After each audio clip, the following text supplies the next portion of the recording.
Botticelli Casuals. The real casuals. Botticelli and Raphael. Shirts and trousers. நேரலையை பார்த்தோம். தொடர்ந்து பிற செய்திகளை பார்க்கலாம். திருவண்ணாமலையில் மண் சரிவு ஏற்பட்ட நிலையில் வரும் 13ஆம் தேதி கார்த்திகை மகாதீபம் கொண்டாடப்பட உள்ளது. தீபமலையில் மண் சரிவால் பாதிப்பு ஏற்பட வாய்ப்புள்ளதா? என்ன பாதுகாப்பு ஏற்பாடுகள் செய்யப்பட்டுள்ளன? அறியலாம் இந்த தொகுப்பில். திருவண்ணாமலை தீபமலை 2668 அடி உயரம் கொண்டது. கார்த்திகை தீப திருவிழாவின் போது மலை உச்சியில் கொப்பரை கொண்டு செல்லப்பட்டு மகாதீபம் ஏற்றப்படுவது வழக்கம். தீப திருவிழாவுக்கான கொடியேற்றம் முதல் 11 நாட்களுக்கு தினசரி அண்ணாமலையார் கோயிலில் விழாக்கள் நடைபெறும்.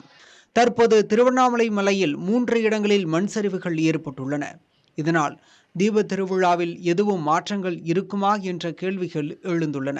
காரணம், தீப கொப்பரை ஏந்தி செல்வது, 15 கிலோ கொண்ட நெய் டின்னை தலையில் சுமந்து மலை உச்சிக்கு கொண்டு செல்வது, திரி கொண்டு செல்வது, தீபம் ஏற்றுவது என தினசரி 300 முதல் 400 பேர் வரை மலையில் ஏறி இறங்குவர்.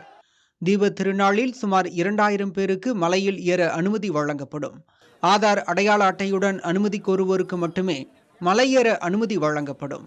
அந்த வகையில் இந்த ஆண்டும் இதில் மாற்றம் இருக்காது என்று கோயில் நிர்வாகம் தரப்பில் தெரிவிக்கப்படுகிறது. காரணம், மகாதீபம் ஏற்றப்படும் இடம் மலையின் மேற்கு பகுதியில் உள்ளது.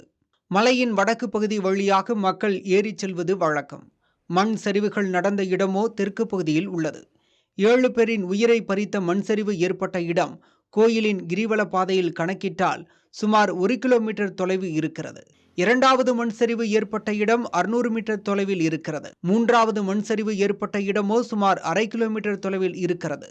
இதனால் மகாதீபம் ஏற்றப்படும் இடத்திற்கு எந்த பாதிப்பும் இல்லை என்று கோயில் நிர்வாகம் தரப்பில் தெரிவிக்கப்படுகிறது.